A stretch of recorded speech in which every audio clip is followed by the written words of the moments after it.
Welcome back. Today's episode, we're gonna talk about this exhausting week that I've had with this new litter of puppies. Bear with me, y'all. All right, so first and foremost, I wanna say Merry Christmas. Didn't get to see you guys on Christmas. I was working day and night. You know what I'm saying? Got me working day and night. But yeah, so Merry Christmas to you all. There won't be a video before the New Year, so want to wish you guys a Happy New Year. You guys be safe out there, enjoy yourselves, but you know what I mean, in moderation. Yeah, but Happy Early New Year's. Let's get started with this video. All right, so there's some good news and some bad news for this video. Before we get to the good news and bad news, I'm gonna ask you to like, comment, subscribe this video. Especially if you like it, go ahead and share that thing. You know, that algorithm, you know what I'm saying? Gotta make sure we off on that. Keep this thing circulating, you know what I'm saying? And that's greatly appreciated as always. And after you finish doing that, I'm going to keep on doing what I'm doing. And so before we get to the good and the bad, I want to talk about a few things as far as the learning lessons that I learned in this last week. Oh my goodness, y'all. I learned a ton. You know, this is litter 6. And so, you know, I would consider myself at least a little bit experienced. You know what I'm saying? Been through a couple of things, had to learn some things along the way. Well, man, this litter here has made me learn way more than what I thought. We had a premature litter, y'all. You know, the puppies came a couple of days early, and man, when they say you have to work around the clock when you have premature puppies, around the clock cannot even explain the work that you have to put in. First off, the labor started on December 20th, and it went on for 10 hours. Belle was in labor for about 10 hours before she even had the first puppy. You know, where it was a long night of her breathing hard, you know, contractions, things of that nature. And I mean, I was paying attention to her. I was sleeping in the room with her. I mean, just really trying to be, you know, a support system for her, and really couldn't tell whether she was in labor or, you know what I mean, what was going on. I thought she may have just been hot, so I would let her outside and the panting would go away. You know, it was a little bit cooler at night, but when she come into the room, you know, she would be, you know, drooling and panting and things of that nature. So this night in particular, you know, it amped up even more. And when I say, you know, it lasted a long time, it lasted a long time. And that was the beginning of exerting all energy for the next 7 days. And when I say exerting all energy, I mean really, in which it takes to be able to take care of a premature litter is outstanding. I mean, you have to really have some energy and some mental fortitude in order to deal with it, especially by yourself. It was a 10-hour labor. From there, you know, the troubles kind of began. I didn't know what I was getting myself into, you know what I mean? But I was up for the challenge, so I thought. And from the very first puppy, you know, you could kind of see the direction of what this pregnancy was gonna go into. And so the very first puppy is born. Belle already kind of neglects her motherly duties. It's in the sack, you know, it's trying to breathe. I'm looking at Belle, I'm confused, like, man, what's going on? She's just not tending to the puppy. And so I had to physically, you know, pop the sack around the mouth so the puppy could start breathing. And from there, it was kind of like, you know, Belle was in her own little world of what she was going to do and what she was not going to do. You know, the work really began then. So some of the lessons that I learned during this labor and during the first week. One of the lessons that I learned is how delicate premature puppies are and all of the things that you have to do in order to help them survive. So I knew about bottle feeding. You know, I think that's kind of self-explanatory. That's kind of the easiest thing that you have to do. You know, the bulb, you know, when it comes to, you know, trying to get liquid from out of the nasal passage, also trying to get it out of the throat area. You know what I mean? I knew about the suction bulb, but to that extent, that's all I've really had to do in the past. While I'm at it, let me shout out Dream. Dream made me feel like this breeding thing was so easy. because she was such a great mother. I did not understand all the different components that take place, you know what I'm saying, when you have a mother dog that is not as caring or as concerning as Dream. And so, you know, she really did spoil me here at the kennel, thinking that this job was a lot easier than what it is. So shout out to Dream. Anyways, back to the subject at hand. You know, I'm thinking I got my suction my suction bulb. I got the heaters on deck. You know, I have the bottles, I have the formula. I got everything ready to go just in case anything goes wrong. Ha! So I thought. Other things that I learned. Puppies can get congestion, you know what I mean? Either when they're, nursing and their nasal passages get filled up with milk, or just, being premature, the lungs can fill up with fluid. They can get congested in the kind of in the head area, you know what I'm saying? That's why you got to be able to suck everything out the nasal passage. Well, there was a remedy for that. And so I was running hot showers and letting the steam build up. And I mean, smoking the bathroom out. And then you take the puppies in there and let them breathe in that steam for 10 or 15 minutes. And that is supposed to help with the congestion of the puppies. So that was a new thing that I learned. Also, how to make your own electrolytes for puppies. One of the puppies, I was thinking that a few of them were dehydrated. So I rushed to PetSmart, thinking that I can find some electrolytes for puppies there. And I get to PetSmart and I find out there's no electrolytes for puppies at PetSmart. How does that happen, y'all? How does PetSmart not have what you need when you need it? You know what I'm saying? Not trying to throw PetSmart under the bus, but they ain't have what I needed. So I'm in PetSmart, I'm looking up different places to go, and there's really no place that has anything for puppies. Tractor Supply has some stuff, but it's more for, a little bit older puppies. These are still newborn, under a week old.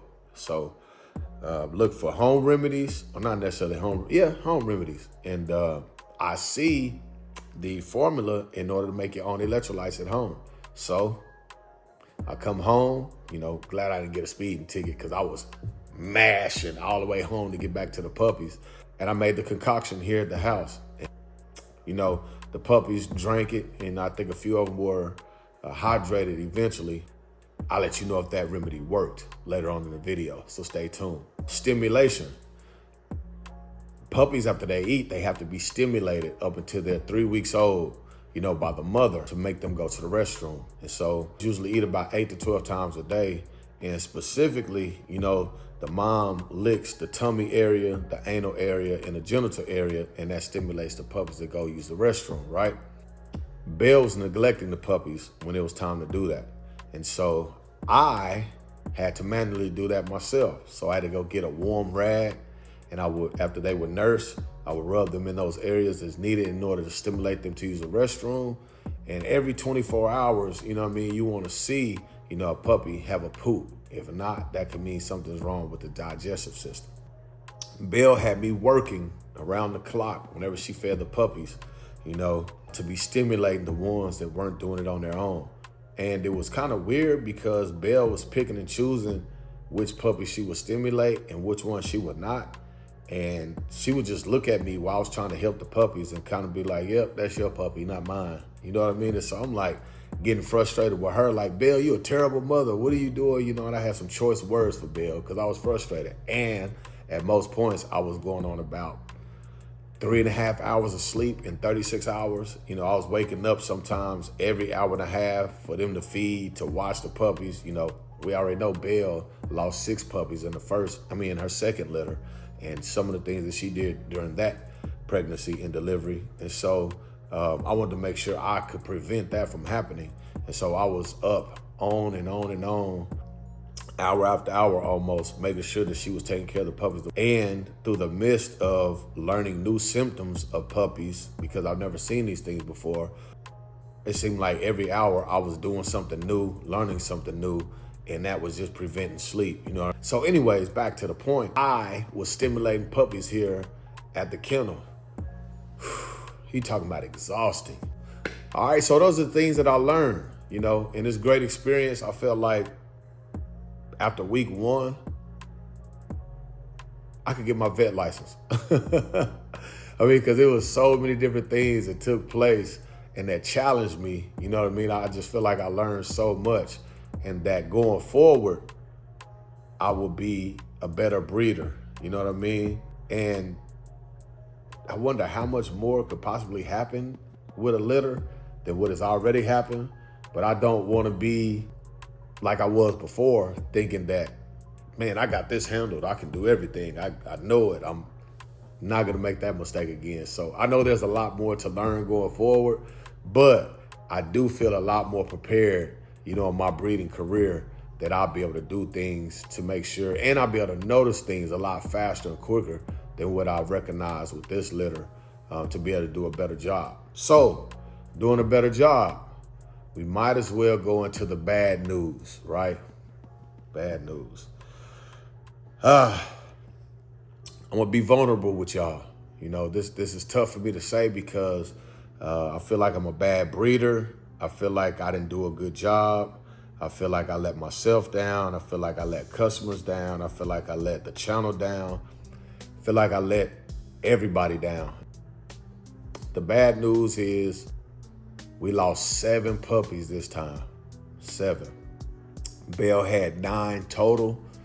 She had 6 males and 3 females. And like I said earlier, from the very first puppy, the job and the challenge was difficult. Belle, with her poor mothering skills, compounded with a premature pregnancy, almost put me against all odds to make sure that this litter went 9 for 9. First puppy didn't make it. Thought I had everything under control after that moment. Then as the days kept going by, we'd lose a puppy. Some days we were losing 2 puppies in one day.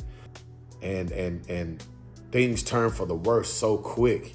I was just really caught off guard, not knowing the symptoms of what was going on, trying to read and research at the same time, sleep deprived. Those are all time consuming, you know what I mean? And so by the time you figure out what's going on and you think you have the remedy, I'm gonna try this, there's so much time that has been, I guess you say, wasted or gone by, that, it really kind of puts you behind the 8 ball as far as saving, the little lady or the little fella, Belle had 9 total puppies, 6 males, 3 females. The last puppy was born 2 hours after the 8th puppy. So the 8th puppy was born, thought the labor was over with, and then boom, 2 hours later, she had the last one. We had 5 white puppies and 4 brown puppies. And so we had a seal that looks like Belle. We had a flashy fawn that looked just like Dream. We had a brindle that looked just like Boss, just less white in the mask, but looked just like Boss. And then we had, oh my goodness, a beautiful reverse brindle. That was a flashy, beautiful. And then we had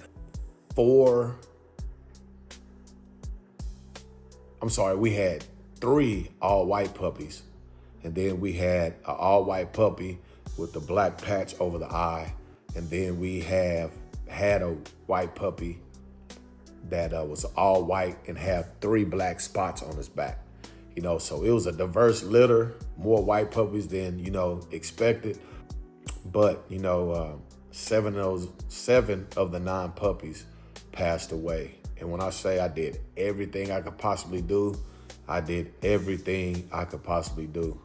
Not only just staying up hour after hour, because of Belle's poor mothering skills or what she chose to neglect, to be creative and let Boss come in and do some of the stimulating, because I just couldn't keep up with so many puppies and trying to let them eat, stimulate them, and then how many times they eat, me trying to get some sleep. And so shout out to my cousin Fuzzy. Fuzzy was like, why don't you let Boss do it?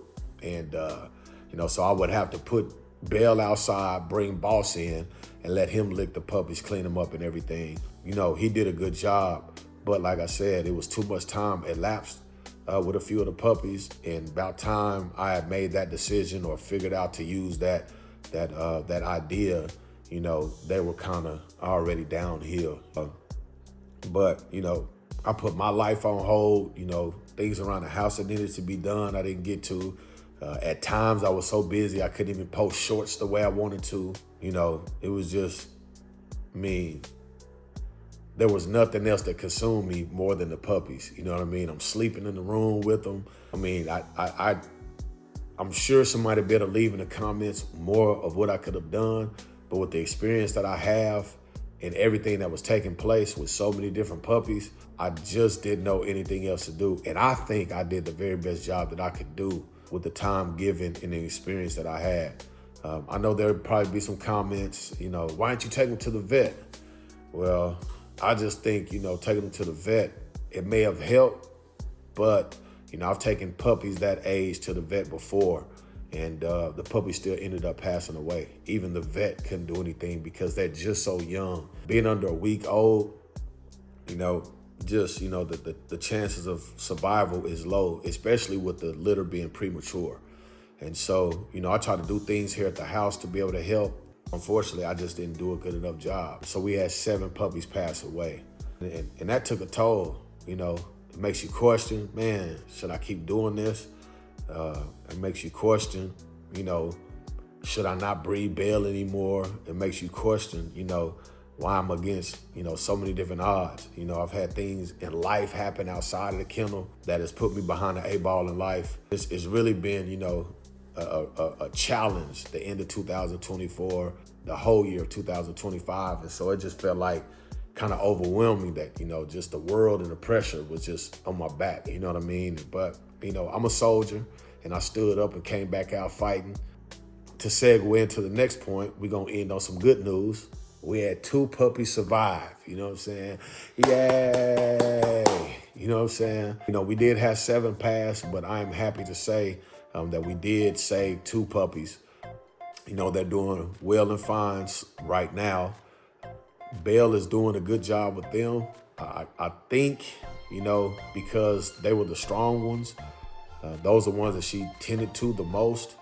I read, you know, that some mothers instinctually know, you know, when puppies don't have a real high survival rate, if they're weakly, if they have trouble nursing, if they have any preconditions or infections or anything, you know, their mother instinct kicks in and, you know, they will basically kill their own puppies in order for the resources to live will be given to the puppies that are healthy.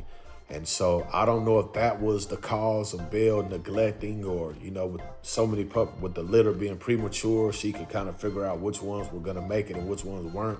And she just put forth her energy and effort into those puppies. I'm not sure. But right now, she's doing a great job with these last 2 puppies. We have 2 of the white ones remaining. We have a solid white one, and we have a white one that has the black spots on the back. And so they have the tails done, they have the dew claws done. We're waiting for the eyes to open up. And then, you know, the next major hurdle with the white puppies is fingers crossed and prayers going up that they can hear and see, because the white puppies have a 10% more chance of being deaf or blind. And so I hope that doesn't happen. But so far, you know, they're moving around, they look healthy, they're gaining weight, they look like normal puppies. That is a great thing. You know, we're going to have a great perspective on what took place. We're not quitting. We're not stopping. The show continues. Getting ready to go get a new puppy, female, here in about 2 months. And they're going to purchase another female, you know, after that. And we're going to keep this show rolling. And then we'll keep a male from one of the boss and the other females' litters, so his lineage continues. And so, you know, the plan is here. Sometimes things don't go as planned, but, you know, a plan is in motion to execute. And I'm going to try to do that to the best of my ability. And so Dream On Kennels is going to continue. You know, it was a downer, but, you know what I'm saying, I'm back up, you know what I'm saying, and can't wait for the next set of challenges in life to present itself so I can get bigger and better and stronger, you know what I mean? We're going to keep on doing this thing, and we are going to be bigger and better than what we've been before. It's going to be not hundreds. That'll wear me out. But it's going to be so many puppies walking around here, running around here, and the kennel is going to continue to expand, and we'll look back at this video 5 years from now and be like, dang, man, remember when Nino went through that? Remember when he just persevered and he endured, and look at him now. You know what I'm saying? So that's all I have for you all today. It was a hell of a week. You know, we lost 7 puppies, but we saved 2. It was a ton of learning lessons with this pregnancy, labor, and delivery. And shout out to Belle, even though she didn't do the best job, she's healthy as well. And things seem to be on the up and up. Like, comment, and subscribe. Yeah, until the next video, we out. Peace.